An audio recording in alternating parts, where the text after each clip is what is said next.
Hi again YouTube, it's that one guy in lit class, and today I'm going to be talking about magic realism. Specifically, I'm going to be talking about two authors who use some of the tropes associated with the genre, Gabriel Garcia Marquez and Sarah Ruhl. Let's start by defining what we mean by magic realism. Put simply, magic realism occurs when a story is told in a realistic setting with realistic characters. On the surface, everything seems normal, but as the story continues, you begin to notice that certain characters or settings don't follow the same rules as the rest of the world. Sometimes this manifests as a character who repeatedly pops up over great distances of time or space. Sometimes a setting will inexplicably have different laws of physics apply to it. The narrative usually passes this anomaly over without comment, trusting that the reader will pick up on the strangeness. This then is the crux of magic realism, a true-to-life story which is sometimes invaded by fantastical elements. While magic realism can theoretically happen in any type of story, it is generally accepted that it first became formally defined as a way to describe the stories coming out of Latin America in the first part of the 20th century.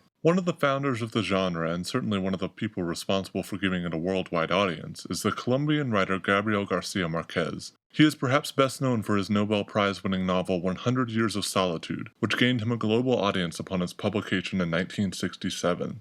The novel tells the story of a family who settle the fictional town of Macondo. From this point on, strange things begin to happen. History repeats itself. A character comes back from the dead while another ascends into the sky. The story is framed by a war against imperialist forces intent on bringing the town to heel, a war which in many ways mirrors real conflicts that occurred in Colombia. To be honest though, any description of the book does it an injustice. It must be experienced to get the full effect.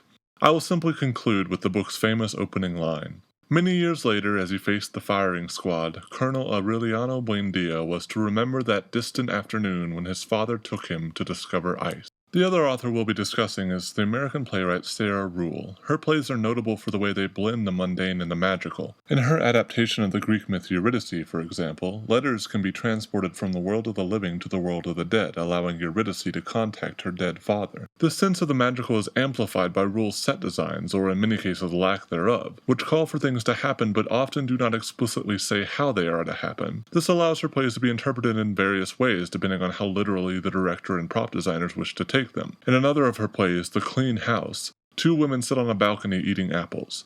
If the apples are not perfect, they throw them off the balcony into the sea. But the area on stage that is the sea is also the living room in another woman's house, which is some distance away. The owner of the house looks at the apples falling into it, but the stage directions are unclear if she knows where they are coming from, and it's up to the director and the actors to let the audience know this information. As an aside, the Queen House is one of the funniest but also sad scorned lovers I can ever recall.